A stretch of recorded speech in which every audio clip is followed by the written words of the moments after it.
Hey everyone, I thought I'd give you a quick test drive of my book, Orthopedic Clinical Examination. This is the cover. I like it in the sense of it's an idea that I had as far as an image, and the authors or the artist at Human Connects did a fantastic job. I thought it came through very, very well. I'm not going to show you the whole book, but I just want to point out a couple things. So number one, there's some fantastic co-authors. I wrote probably about 85% of it. Awesome people like Gib Willett, Adrian Lowe helped me a good bit. Mark Reinking. So some awesome authors.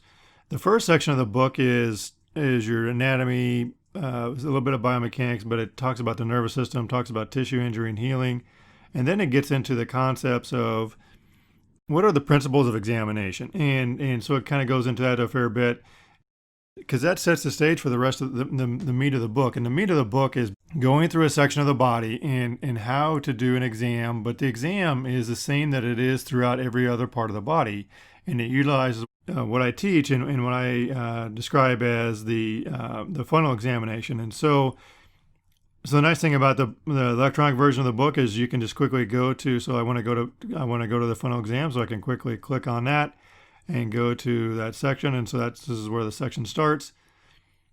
And this is what I refer to or call the funnel examination. And essentially what it is, it's a broad to narrow approach to an examination. Now it's broad at the beginning of your exam for multiple reasons. One reason is this is where you spend the majority of your time. There are several other books out there, and the majority of those books focus on special tests, and they spend a lot of time focusing on what I believe are not strong components of an examination. And so part of me deciding to write this book and to undertake this procedure is that I just felt the books that were out there didn't do a good job of encompassing the entire examination process.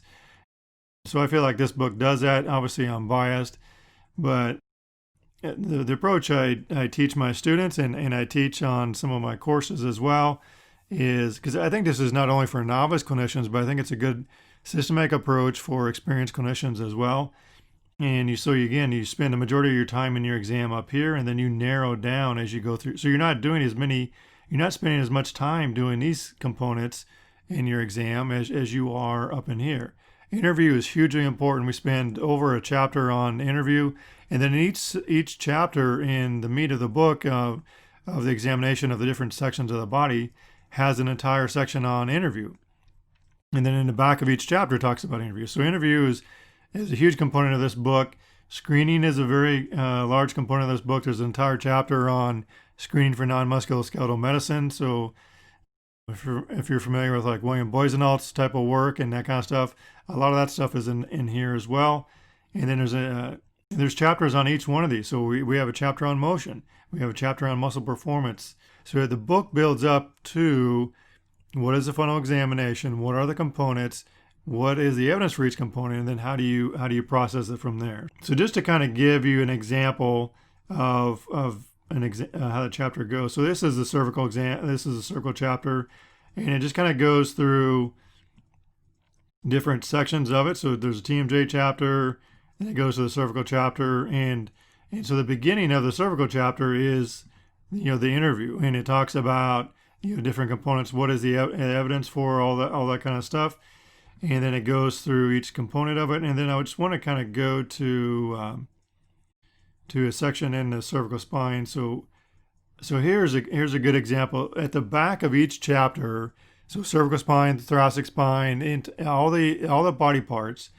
I give the diagnosis, the medical so it's medically diagnosis basis, and obviously as a physician, as a PT or a physio or athletic trainer, we can't provide those, but we also need to be able to speak the lingo and know what the physicians are talking about. If you look at the literature, this is where the evidence is coming from. It's coming off of pathology-based diagnoses. Discussing whether that's the right approach or not, that's an argument for a different day. But so with each diagnosis, it goes through the ICD-9 code, ICD-10 code, and it provides the evidence. And what is the evidence for subjective history for somebody that has cervicogenic headache. And so there's an entire section on that. And then it goes into observation, it goes into triage. And this will give you an example of it's also color coded. Ideal or the best approach is colored in blue. Good is colored in red. And then if it's not colored, then it's less than good. And so whenever you're talking about ruling out and or ruling in, those are all color coded. So you can see this is a blue color. And so what this says is Canadian C-spine rule has ideal ability to help rule out an actual fracture. And so just by looking at this and seeing blue and seeing its Canadian C-spine rules, you automatically know Canadian C-spine rules is an ideal mechanism to help rule out a fracture. Then if you look at alar ligament testing, you can see it's red, so it's not as good as blue, but it shows you it has a good ability to rule in versus ruling out alar ligament instability testing. And so then that's how the rest of the chapter is set up. So each component of that has diagnostic accuracy. And other books tend to focus on special tests and what's the diagnostic accuracy of those.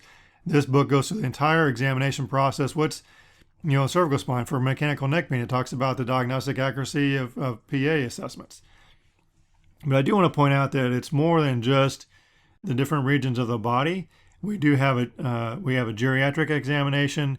We have a pediatric examination in here, and we also have an emergency medical responder examination in this book as well.